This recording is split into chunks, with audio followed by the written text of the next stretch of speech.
जय हिंद मित्रांनो, सध्या पोलीस भरतीच्या लेखी परीक्षा सुरू आहेत. काही जिल्ह्यांच्या पार पडल्या तर काही जिल्ह्यांच्या येणाऱ्या रविवारी होणार आहेत. मग मित्रांनो, पोलीस भरतीच्या लेखी परीक्षेला सामोरे जात असताना विद्यार्थ्यांच्या मनामध्ये वर्दीचं स्वप्न असतं आणि हे स्वप्न पूर्ण करण्यासाठी जिद्दीने परीक्षेला सामोरे सुद्धा जात असतात. पण मित्रांनो, या लेखी परीक्षेमध्ये वारंवार होणाऱ्या काही चुका आहेत आणि या वारंवार होणाऱ्या चुकांमुळेच आपलं वर्दीचं स्वप्न अपूर्ण राहू शकतं. मग जर या परीक्षेमध्ये आपण या चुका टाळलो तर नक्कीच मित्रांनो, तुमचं वर्दीचं स्वप्न पूर्ण होणार आहे. मग वर्दीचं स्वप्न पूर्ण होत असताना अशा कोणत्या चुका आहेत ज्या वारंवार होतात आणि त्यामुळे विद्यार्थ्यांना आपल्या वर्दीच्या स्वप्नापासून दूर राहावं लागतं? त्या चुका टाळण्यासाठी मी तुम्हाला या व्हिडिओमध्ये बोलणार आहे. या व्हिडिओमध्ये या कोणत्या चुका आपल्याला टाळणं गरजेचं आहे यावरती मी सविस्तर बोलणार आहे. त्यासाठी मित्रांनो, हा व्हिडिओ शेवटपर्यंत बघायला विसरू नका. आणि जर आमच्या चॅनलला अजून सबस्क्राईब केलं नसेल तर आत्ताच सबस्क्राईब करा. तर मित्रांनो, आपण लेखी परीक्षेला जात असताना टाळण्यासारखी सगळ्यात महत्त्वाची कोणती चूक आहे, जी चूक आपल्याला टाळावी लागेलच? मित्रांनो, पोलीस भरतीसाठी 90 मिनिटं तर सगळ्यांनाच मिळणार आहेत. लेखी परीक्षेसाठी मिळणारे हे 90 मिनिटं कशा पद्धतीने वापरायचं हे खूप महत्त्वाचं आहे. बऱ्याच वेळेला विद्यार्थी सांगत येतात की पेपर कव्हर झाला नाही की मला वेळ पुरला नाही. मित्रांनो, पेपरचा वेळ व्यवस्थित वापरला तर नक्कीच पेपर वेळेत कव्हर होतो. मग पेपर कव्हर करण्यासाठी नेमकी कोणती स्ट्रॅटेजी वापरायची आहे? तर मित्रांनो बघा, आपण काय करतो, पेपर मिळाला की लगेच सुरुवातीपासून शेवटपर्यंत सगळे प्रश्न सोडवायला लागतो. आणि मग हे सगळे प्रश्न सोडवत असताना कोणत्या प्रश्नाला किती वेळ द्यायचा, कोणत्या प्रश्न किती वेळाचा आहे याच्याकडे आपलं लक्ष नसतं आणि मग शेवटी वेळ संपून जातो आणि पेपर अपूर्ण राहतो. असं व्हायला नको. याच्यासाठी पेपर सोडवण्यासाठी योग्य स्ट्रॅटेजी राबवणं गरजेचं आहे. त्याचं कारण असं आहे, पेपरमध्ये येणारे सर्व प्रश्न एकाच टाईपचे नसतात आणि पेपरमध्ये येणाऱ्या प्रत्येक प्रश्नांवरती विचार करण्याची जी प्रोसेस आहे ती एक प्रकारची नसते. आपला मेंदूसुद्धा प्रत्येक प्रश्नासाठी वेगवेगळ्या पद्धतीने प्रोसेस करत असतो. मग पहिल्याच वाचनामध्ये जे प्रश्न सुटतात त्याच्याकडे लक्ष देणं गरजेचं आहे. काही प्रश्नांना वेगवेगळ्या पद्धतीची थॉट प्रोसेस गरजेची असते. मग आपण सुरुवातीपासून शेवटपर्यंत सगळे प्रश्न मी एकदाच सोडवणार अशा पद्धतीचा अट्टास न करता सुरुवातीपासून प्रश्न वाचायला सुरुवात करा. आणि पहिल्या राऊंडमध्ये आपण असेच प्रश्न सोडवणार जे प्रश्न वाचता क्षणी त्याचं उत्तर आपल्याला माहिती आहे. म्हणजे एखादा प्रश्न आपण वाचला आणि त्या प्रश्नाचं उत्तर देण्यासाठी मला पर्यायसुद्धा बघण्याची गरज नाही, असेच प्रश्न पहिल्या राऊंडमध्ये सोडवा. म्हणजे पहिल्या राऊंडमध्ये आपण असे प्रश्न सोडवणार, प्रश्न वाचला, त्याचं उत्तर मला माहिती आहे आणि फक्त त्याचा कोणता पर्याय बघायचा आणि टिक करायचा. असे प्रश्न पहिल्या राऊंडमध्ये अटेम्प्ट करा. आणि मग पहिला राऊंड चालू असताना मध्ये जर काही असे प्रश्न आले, वाचल्यानंतर तुम्हाला पर्यायांची मदत घ्यावी लागते किंवा पर्यायांमध्ये आपल्याला कन्फ्युजन होतं किंवा काही प्रश्न असे भेटतात जे आपण कधीच वाचले नाहीत, असे प्रश्न मागे ठेवा. मग तुमचा पहिला राऊंड पूर्ण झाला की तुमच्या असं लक्षात येईल की आपण बरेच प्रश्न सोडवलेत. येतं लक्षात, खूप सारे प्रश्न सोडवून झालेत आणि थोडेच प्रश्न आपले सोडवायचे राहिलेत. आपला पहिला राऊंड संपलाय. मग सेकंड राऊंडच्या वेळेला आपण काय करणार आहे? केवळ अशा प्रश्नांवर फोकस करणार आहे की प्रश्न वाचलाय, या प्रश्नाबद्दल मला माहिती आहे, या प्रश्नाबद्दल मी वाचन केलंय आणि फक्त मला ते आत्ता या दोन पर्यायांमध्ये कन्फ्यूज करायला लागले किंवा कोणता तरी पर्याय हा लिहू का तो लिहू याच्यामध्ये थोडंसं कन्फ्युजन होतंय. असे प्रश्न आपण दुसऱ्या राऊंडमध्ये अटेम्प्ट करणार आहे. आणि हा दुसरा राऊंड चालत असताना काही प्रश्न तुम्हाला असे भेटतील जे मी कधीच वाचलेले नाही आहेत, या प्रश्नाबद्दल मला काहीच माहिती नाही आहे, असे प्रश्न तुम्ही मागे ठेवा. जाणून बुजून त्या प्रश्नाकडे दुर्लक्ष करा. पण मित्रांनो, जेव्हा तुमचा दुसरा राऊंड संपेल तेव्हा तुमच्या असं लक्षात येईल की आपण बरेच प्रश्न सोडवलेत आणि आपल्याकडे जवळपास 10 ते 15 मिनिटं शिल्लक आहेत आणि केवळ माझ्याकडे 4 ते 5च प्रश्न शिल्लक राहिलेत जे मी कधीच वाचलेले नाही आहेत. मग मित्रांनो, जेव्हा आपण तिसरा राऊंड सुरू करणार आहे तेव्हा या तिसऱ्या राऊंडच्या वेळेला काय करायचं आहे, कोणत्या गोष्टीकडे विशेष लक्ष द्यायचं आहे? हे प्रश्न तर आपण कधीच वाचलेले नाही आहेत, या प्रश्नाबद्दल आपल्याला काहीच माहिती नाही आहे, असे प्रश्न खूप नसतात.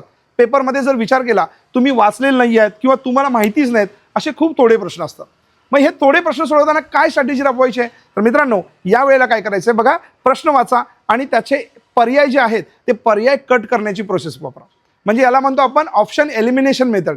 आता ही वापरत असताना काय करायचं, या प्रश्नासाठी हा पर्याय होऊच शकत नाही किंवा हा पर्याय त्याच्या जवळपास नाही आहे, अशा पद्धतीचा पर्याय कमी केला. आता उरलेल्या 3 पर्यायांमध्ये कोणता पर्याय त्या प्रश्नासाठी सूट होत नाही, असे पर्याय कमी करा आणि मग पर्याय कमी करून आपण त्याच्या योग्य उत्तरापर्यंत पोहोचायचं आहे. जे प्रश्न वाचलेले नाहीत ते प्रश्न सोडवण्यासाठी तुम्ही ही मेथड वापरू शकता. म्हणजेच संपूर्ण पेपर एका झटक्यात न सोडवता पेपरचे भाग करा.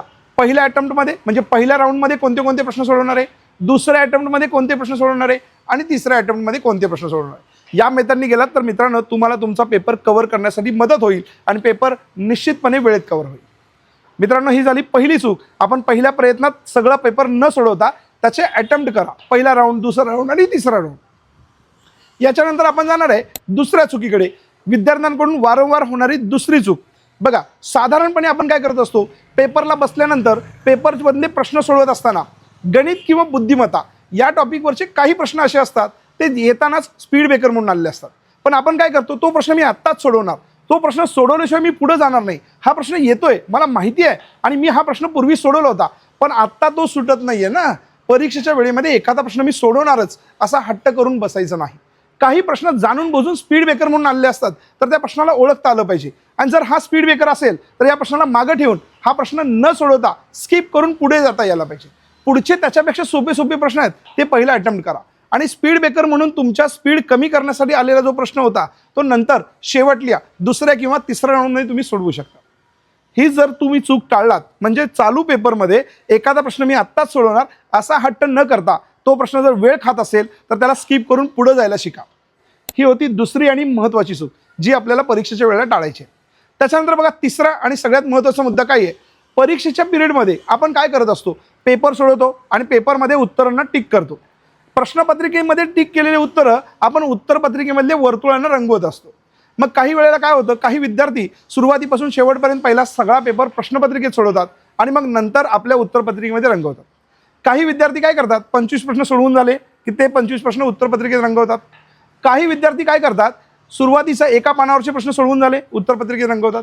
तुम्ही कोणतीही मेथड वापरा पण ही मेथड वापरत असताना आपल्याला जाणीवपूर्वक या गोष्टीकडे लक्ष द्यायचं आहे की एखादा प्रश्न मला येत नव्हता म्हणून मी तो प्रश्न मागं ठेवलाय. जो प्रश्न आपण मागं ठेवलाय त्या प्रश्नाचा उत्तरपत्रिकेतला रिकामा गोल आपल्याला ठेवावा लागेल. काही वेळेला काय होतं, उत्तर रंगवत असताना आपलं सिक्वेन्स चुकतो. आपण फॉर एक्झाम्पल एखादा 17 नंबरचा प्रश्न सोडवला नाही आणि आपण उत्तरपत्रिकेत 18 नंबरचं उत्तर 17 नंबरच्या प्रश्नाला रंगवतो, तिथून पुढची सगळी सिक्वेन्स आपली चुकलेली असते. आणि मग जर एकदा सिक्वेन्स चुकला तर तुम्ही सगळा पेपर सोडवून सुद्धा काही उपयोग होणार नाही. त्यामुळे प्रश्नपत्रिकेत जो प्रश्न सोडवला आहे तोच प्रश्न आपण उत्तरपत्रिकेत रंगवत आहे का याच्याकडे विशेष लक्ष देणं गरजेचं आहे. मित्रांनो, ही जर चूक तुम्ही टाळलात तर 100% तुम्ही सोडवलेले सगळे बरोबर प्रश्न तुम्हाला उत्तरपत्रिकेत सुद्धा बरोबर रंगवता येतील. या तिसऱ्या चुकीनंतर आपण वळतोय चौथ्या चुकीकडं जी वारंवार विद्यार्थ्याकडून होताना बघायला मिळते. आता चौथी आणि महत्त्वाची कोणती चूक आहे बघा, पेपर सोडवत असताना जर सलग 3, 4 किंवा 5 प्रश्न आपल्याला आले नाहीत तर आपण पहिल्यांदा काय करतो, गोंधळून जातो. पेपर खूप अवघड आहे, पेपर खूप टफ आहे, पॅटर्न बदललेला आहे आणि माझं या भरतीमध्ये काही शक्यच होणार नाही, माझ्याच्यानं आत्ता काही जमणार नाही, अशा पद्धतीने आपला आत्मविश्वास कमी होतो. तर मित्रांनो, ज्या वेळेला सलग एखाद्या पानावरती 4-5 प्रश्न तुम्हाला आले नाहीत तर गोंधळून न जाता, टेन्शन न घेता एक काम करायचं. काय करायचं, all is well, all is well असं स्वतःलाच सांगायचं. काय करायचं, स्वतःला सांगायचं all is well, all is well. म्हणजे काय, सगळं ठीक होणार आहे. का ठीक होणार आहे, आता मला जर 4-5 प्रश्न आले नाहीत तर हे 4-5 प्रश्न अवघड आहेत, कठीण आहेत, सगळ्यांनाच येणार नाहीत. कारण गेली वर्षभर मी प्रामाणिक मेहनत घेतली, वर्षभर मी कष्ट केले, अभ्यास केलाय आणि जर मला हे 5 प्रश्न येत नसतील तर सगळ्यांनाच हे 5 प्रश्न येणार नाहीत. आणि मग ह्याचा परिणाम काय होईल, मेरिट कमी लागेल, मला चिंता करायची गरज नाही. तेव्हा स्वतःला सांभाळणं आणि स्वतःचा कॉन्फिडन्स वाढवणं ही तुमची स्वतःची जबाबदारी आहे. कारण परीक्षेच्या त्या 90 मिनिटात तुमचा कॉन्फिडन्स वाढवण्यासाठी मी किंवा तिथं दुसरं कोणीच येणार नाही, तुम्हालाच तुमचा कॉन्फिडन्स राखून ठेवावा लागेल. आणि जर तुम्ही हा कॉन्फिडन्स राखून ठेवला तर त्या 5 प्रश्नांनंतर येणारे 80, 90, 85 प्रश्न जे आहेत ते सगळे सोपे असणार आहेत. पण त्या सोप्या प्रश्नांसाठी तुमचा कॉन्फिडन्स शिल्लक असणं गरजेचं आहे. काही थोड्या अवघड प्रश्नांमुळे किंवा कठीण प्रश्नांमुळे कॉन्फिडन्स कमी होऊ न देणे ही सगळ्यात महत्त्वाची तुमची जबाबदारी आहे. मित्रांनो, ही जर चूक तुम्ही टाळलात तर 100% येणाऱ्या भरतीचा पेपर तुम्ही अतिशय चांगल्या पद्धतीने सॉल्व्ह करू शकता. आणि 5वी आणि शेवटची महत्त्वाची जी चूक आहे ती तुम्ही टाळणं गरजेचं आहे. आता काय चूक आहे, वारंवार विद्यार्थ्यांकडून ह्या चुका होत असतात. 5वी आणि महत्त्वाचा घटक म्हणजे काय तर बघा, प्रश्नपत्रिकेतले काही प्रश्न असतात ते आपण पूर्ण वाचतच नाही. गडबडीत आपण प्रश्नामध्ये आहे म्हणले की नाही म्हणले याच्याकडे लक्ष देत नाही. होय किंवा नाही यामधला प्रश्नांमध्ये वाचनामध्ये जर चूक झाली तर आपण गोंधळून जाऊ शकतो. काही वेळेला अयोग्य विधान निवडा म्हणून सांगितलं असतं, आपण योग्य विधान निवडतो. अचूक विधान निवडा असं म्हणलेलं असतं, अचूक म्हणजे चुकीचं नसलेलं, म्हणजे बरोबर विधान निवडायचं आहे. या गोष्टींकडे लक्ष देणं गरजेचं आहे. म्हणजेच मला काय म्हणायचं आहे, प्रश्नपत्रिकेतला प्रश्न पूर्ण वाचा, समजून घ्या आणि मगच उत्तराला टिक करा. काही वेळेला गणित किंवा भूमितीमधले जे काही प्रश्न असतात त्याच्यामध्ये विशेष करून एककाकडे लक्ष देणं गरजेचं आहे.